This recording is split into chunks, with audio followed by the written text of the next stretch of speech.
Welcome back to the journey. My name's Mark. And I'm Jen. And we have 3 kids and 2 cats, and we are cruising with the Clemons. And today we're talking to you about why we need a new RV to continue our full-time RV life. And if you've been following along, or if you're new, you might have seen one of our reels that we are currently here in Hershey, Pennsylvania, visiting the Hershey RV show. Yeah, so we've been walking the grounds and looking at RVs and trying to figure out what comes next. But the reason we're doing that is because our camper isn't holding up for what we need. So we wanted to talk to you guys about that today. So let's get right into it. Yeah, so I think when we first started, we had decided we were going to come to the Hershey show. We ran into some campers, told us about it. We thought, cool, let's go check them out. So I think originally we were just coming to check out stuff, but it quickly turned into more of a need. Yeah, so if you've been following along for a while, you'll know that we've had some issues with our floor, and that's been going on for a couple months. And we thought we maybe have fixed the problem for a while, but it turns out we really didn't. We just kind of delayed the inevitable. And so that's our main reason for being here right now. Yeah, that's the main reason that we're talking to you about this today. So let's explain what we have. So we have a travel trailer. It's a bunkhouse model because we have 3 kids. And it's 28 feet long, which is pretty short. And some people might be thinking, oh my gosh, I can't believe you guys live in such a small unit, but we actually enjoy it. Yeah, so overall, the camper that we have is fine for those needs. But where it doesn't hold up is it's an ultralight model. And so we chose an ultralight, 1, because of the floor plan. 2, because of the truck that we had at the time, which was an F-150. It was the most bang for our buck. Yeah, so it was space. It got us a bunkhouse for the kids, but our truck was able to pull it. Yeah, and it was a V6 EcoBoost F-150, nothing special. So it could tow like the 7,000 pounds we needed it to tow. But when we got in the mountains, we had problems. We ended up having to upgrade our truck. Right. So now we can get a little bit more camper. Yep. Which is what I think we're gonna do. But the reason we need that is because ultralights have a little problem that none of the manufacturers are talking about, but they all know about, and we confirm that by talking to manufacturers at the RV show this week. So, and you can search YouTube and Google like what we're going to tell you, because there are plenty of videos out there with other people that are having similar problems to us. Yeah, so I'd say if you wonder about the situation, just search RV ultralight floor issue, and you will find that the floors in ultralights are made extremely lightweight to make that ultralight label. So you're getting what you're asking for, right? When it says ultralight, you're getting a lightweight floor, and that saves on weight, but the cost there is the overall construction and durability of that floor. Right. And if you're just a weekender, or you're only taking it out for a couple of weeks or a couple of months at a time, there's nothing wrong with an ultralight. I mean, we have had great memories in it. We've really enjoyed it, and it certainly would serve that purpose for the majority of the families. Yeah. However, there's a reason that they will not hold up their warranties for ultralights, most manufacturers, because they're not meant to be lived in full time. Yeah, so if you announce that you're full-time, your warranty's gone. And that's true of just about every manufacturer that we've been able to find and research. But to get back to the floor specifically, a floor on almost every ultralight that we've been able to find, I haven't found one that doesn't have a floor like this. It's 1/8 inch plywood with 1 inch of styrofoam. 2 inch. Maybe 2 inch. Yeah, 2 inches of styrofoam, and then another 1/8 inch of plywood underneath that. So the styrofoam's sandwiched between these very thin layers. Yep. So none of those layers are strong enough to hold up. And what happens is foam is a condensable material, right? It's styrofoam. So as you walk on it in high traffic areas, you're beating down that styrofoam, and eventually it'll start to compress.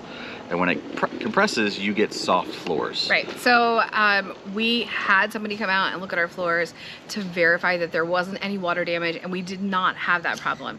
And so when they dropped the underbelly and some tanks, that's exactly what it was. They could even see it in the floor vents. They could see where the styrofoam was literally just dipping down. So, and to give you guys an example, Cooper's 60 pounds, it dips fairly low when he walks on it. Yeah. So why do manufacturers do that? Well, they do it for the reasons we stated, to Right. make the camper lightweight enough for vehicles that probably shouldn't be towing campers to tow campers, right? Yeah. They build campers to last for about 20 days of usage a year. So that's sort of like, if it was under those conditions where we're only going to use it a couple camping trips a year, the camper's going to last you, I think it would have held up well. for a decade Yeah, or more, yeah. right? So Definitely. if you're that person, Ultralight could be an option for you. Yep. But for full-timers, it's just 100% not viable, is what we found over Yeah. the last 2 years of living in one. Yeah, and I've talked to even like people who have different other ultralights. They have these great layouts in some of them, and I ask them, but what's your floor like? And they're like, there's definitely a bounce in the floor when you walk across it. And as a full-timer, that's not something you want. You want it to be solid. So that brings us to the other reason that the construction of the floors is really important in the ultralights.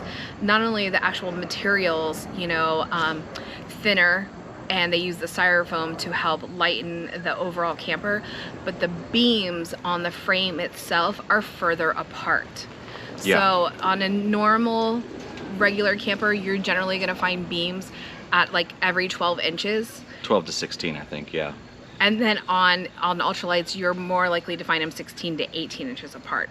So that's giving not a lot of support to that already very thin flooring. Honestly, having seen the floor situation where our particular unit's having an issue is right where the tank is, and I can tell you that tank's more like 2 feet wide, so there's just nothing for 2 feet, and so it dips down. So yeah, so ultralights have the problem of having lighter materials because it's in the name. Right. And that goes for not just the floor, it goes for like the walls. Like our wall where the corner is for our bathroom is very squishy. Like Yeah, it's just kind of like, Yeah. it's not well constructed. The roof of the camper, a lot of campers you'll see have stairs to get on the roof. Ladders. Yeah, ladders, not stairs. Yeah. Ours doesn't. So we carry around a telescoping ladder to get up onto the Yep. roof. But when you get on the roof, and I'm not the lightest person in the world, but when you get on the roof, it crunches. Because it's styrofoam, and I don't know the exact construction, so- but it definitely, you can hear it inside when I'm walking on it. General rule of thumb is what I hear across from a lot of the forums, and I've heard from manufacturers. If there is a ladder on the back, then your roof is walkable. If there's not a ladder, it's probably not most advised. And if you do get up there and there's not a ladder attached to your unit, it's usually like you're supposed to more like lay out to spread your weight across it. So when I'm on the roof, it's always knees, hands, you know, I'm down on all fours, Yeah. walking across To this. spread the- I've even like rolled across it because like I'm worried about it, because even on Yeah. hands and knees, you can feel the roof compress in some spots. Yeah. And like Jen's yelled at me through the camper, like, what are you doing up there? Because you Yeah. can hear the ceiling crunch. So, and you got to be up there sometimes. I mean, Right. Now, we've not had any problems with our roof, but as a full-time person, you want to be able to check it regularly. And so this particular situation prevents us from doing that. there's other reasons to be on the roof too. We installed max air vents over our vents that we have Yep. in the camper. So I had to do some installation work. We installed solar panels up there. Had been camping like in cottonwood, like everywhere, and you need to be able to get up there and make sure that your filter is not stuck with cottonwood, so Yeah, the air so conditioner is running more efficiently. Yeah, your Yeah. air conditioner could potentially catch on fire if there's a lot of cottonwood in Yeah. there. So you got to go up there and inspect things. You know? Regular Yeah. maintenance. It's Yeah. not. The roofs are not made for Yeah. regular maintenance. I've had to go up there to patch the awning, to check the awnings over the slide out. So there's reasons to be on the roof, and you want to be able to get up there. So you want a ladder on the back of your camper, and that your roof is structurally sound for you to be up there. Right. So that kind of covers the ultralight issue that we're having being full-timers. Yep. Do you want to talk about what we're looking for going forward? Yeah, so we've been on the road for 2 years, and I like what we chose when we first came out. We have, like, it's kept us very warm in the winter. We've not had problems with that. Like, it was a good unit. But now that we've been here, we kind of know more. We certainly don't know everything, but we have a little bit more of an understanding of what would work better for our family. And so aside from the floors, our number 2 priority was the kids are getting bigger. we started out 2 years ago. They were smaller, shorter. They were litter people. Now they're getting older and longer or taller, you know, and they need more space. And you can see in their bunk room, the 3 of them can stand in the center, and that's about it. And so generally what happens if it's like a cleanup, fighting ensues because they can't all 3 be in there. There's not very much maneuvering room in there. So getting a bigger bunkhouse, so a bunkhouse with a slide in it was definitely a big priority for us. Yeah, so ours, again, because it's an ultralight, there's no slide out in the back for them. Right. So very small footprint in terms of where you can actually put your feet in there. It gets very crowded easily, and 3 kids make a mess. So like, there's times when you can't even see the floor because they've got so much stuff like just falling over and not put away. And it's not necessarily like toys, but it's like clothing or blankets fall off the bed, or you know, just things like stuffed that. animals. They're kids. Yeah. So I mean, I'm gonna be honest. They're not like super well organized. For us, as much room as you can get inside the bunkhouse, the better. So that's definitely going to be a priority for us. Our number 3 priority, and this was a big one that I think we discovered mostly when we were out west. Yeah. You travel these big distances where there's nothing in sight for like miles, and inevitably you get to a spot like that and a kid has to go to the bathroom. And for the boys, that's not such a big deal. Yeah. But for us girls, that's kind of a bigger deal. Well, and most of you are like, oh, well, you have a bathroom. Yes, we do have a bathroom, but here is the problem. You cannot access our bathroom unless we put the slide out. So that means he's got to be able to pull over somewhere where there's enough space for us to then put the slide out, not fully, but partially, for Kennedy and I to shimmy by to get, because even when the slide's in, the part of the slide comes right across the door of the bathroom. So I have to have it out even enough so I can even open the door to get to it. Yeah, so we're definitely going to be looking for a camper that has bathroom access without having to open the whole camper under regular trailering conditions. So that usually comes in 2 forms. There's either a second door on the unit that goes directly to the bathroom from the outside, or the main or only door leads directly to the bathroom up front somewhere. So I think that's what we're going to be targeting, along with the slide out of the bedroom or the kids' room. Yep. And so, yeah, overall construction, we want to be a lot more sturdy. Yes. We want something that we know can take the abuse. Having walked around a little bit at the RV show, I can tell you that we walked into one camper and the sales guy was kind of like, what are you looking for? And we could tell by the construction of that particular camper that it wasn't to the standard we were looking for. And I literally just said, I'm looking for a tank. I full-time in this thing. I want it to be able to take abuse. So if you got something like that, let me know. And he just basically said... And he was like, yep, thanks for visiting us. Yeah, he said, there's a lot of campers here. I'm sure you'll find what you're looking for. Yeah. But he knew that those particular models that we were looking at were not it. All right, so we've talked to you about our needs for our new trailer, that we need better construction, the kids need a little bit more space, and we needed an accessible bathroom. So again, since we've been doing this for 2 years, we also have some wants. Yep. So our first one? Inside storage. So having walked into a lot of campers lately, the first thing I do as a full-time RVer is say, where is all my stuff gonna go? Yeah. So that is definitely a major concern for us. Because don't forget, we're packing our whole house. This is our house. It's an entire life inside this camper. Yeah, we're not just like packing the fun stuff for the weekend, which there's nothing wrong with that, but we need space to house our entire life. Yeah, so, you know, kitchen space is a priority. Yep. You know, you need a lot of things to cook. And we're homeschooling 3 kids, so we need school space. And space to store some of their books and devices and things like that. Yeah, we have a lot of electronics, so the stuff to film all the YouTube stuff with and social media stuff, plus the kids' computers for school. Kids' computers for school. My computers for I have 2 computers for work. Yeah. I have my personal computer. Yep. I actually have 2 personal computers for some reason, because one broke last year. But yeah, so we need a lot of space. Our stuff just fell. So let's take a second and clean that up. Our next one was counter space. Counter space. Yeah, we cook a lot from home, and we have 3 major appliances that we use all the time. And right now I probably have maybe like a 3-foot by 2-foot space. Yeah, let's talk about the space we have in there right now. So in our Ultralight, We have an L-shaped space, and one portion of it is the oven and the stovetop, and the other portion's the sink. So you have the corner in between those two and not much else. So we have to juggle appliances a lot. So if you want the toaster out versus the ice maker versus the Instapot. Okay, if you're not a full-timer, or if you are and you've not tried this out, the ice maker is a game changer. It's so nice. This is our pro tip. Yeah, this is, I listen, I know it's not one of those things that you have to have, but like, I love the ice maker. We use it for our drinks, we make smoothies a lot. Yeah. Like, it's a game changer for us. Yeah, anyway, so moving on. Having a blender, a toaster, an Instapot, an ice maker, we need some more counter space. We'd love to have those things out more because we would use them more, and having to juggle them all the time and store them underneath, it just puts wear and tear on your camper. So if we have the counter space, we're definitely gonna enjoy using that more. So that's a primo feature for us. Plus, like I said, I cook a lot, so I don't really have a prep area. So sometimes my prep area is just our dinette.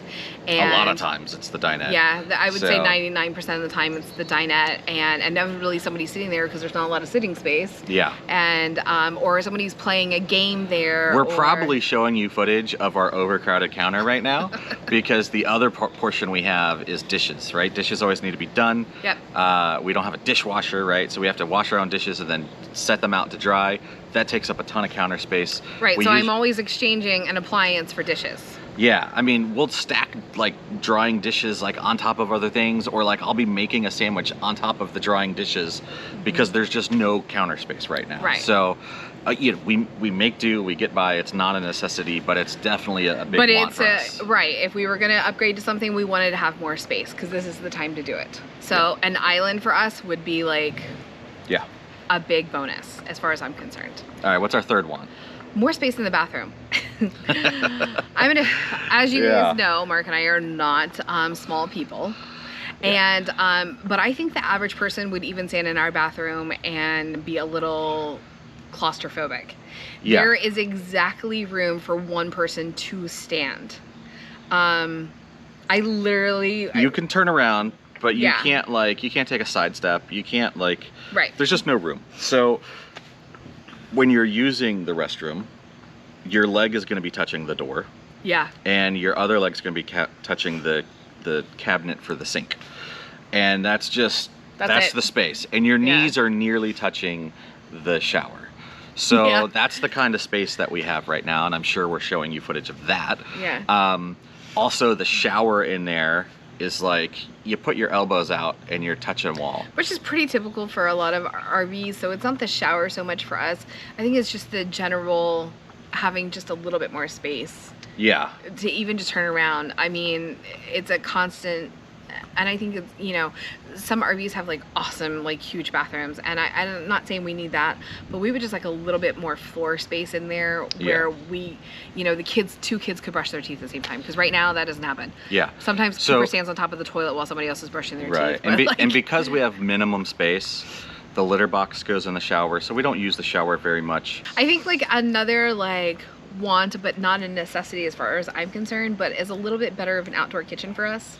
I think like I see the people with the sinks, and I always think that like that's kind of nice because your hands always get dirty when you're grilling sometimes and things like that. And you're always like knocking on the door, like somebody open the door for me. So or even just to use it like to wash hands after like dealing with like the sewer stuff. Yeah. And not have to come inside with those kind of hands would be nice. Yeah.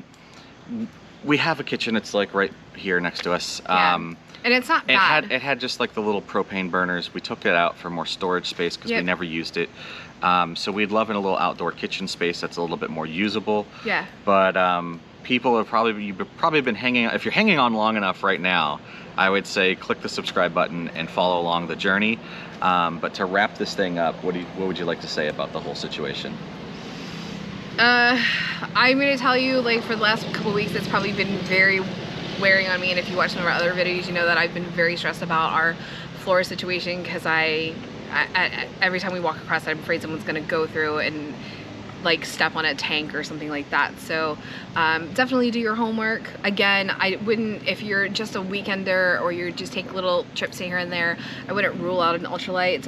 But if you're a full-timer, I would definitely really do your research on that company and see what their flooring is made of, because I think there's lots of people out there who will tell you it has not worked out for them with an ultralight and full timing. Yeah, and I can tell you that talking to some of the manufacturers, the reps from the manufacturers, they have samples at all the RV shows of the floor. Like if they're proud of their floor, they have samples. They'll show you So this is what ask them it's. to see that stuff. This is the construction. This is how it's made, and they're proud to point that out over manufacturers that have weaker floors. So and if you've not like done this, and if you're considering full timing, when you go and see these RVs, sit in here and think about, go through your normal day routine, think about how you would use things, where everybody would be, what they're doing, kind of stuff, to kind of give you, you know, more of an idea of that model is going to work for you.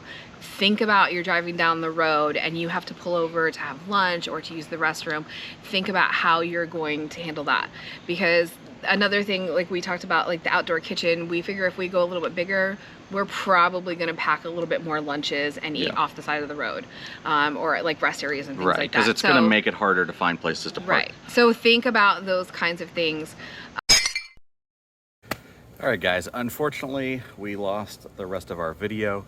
Happens sometimes. Our GoPro just said, enough's enough. So I will say this, if you've made it to the end of the video, we really, really appreciate it. Thank you for watching. We really appreciate our Patreon members.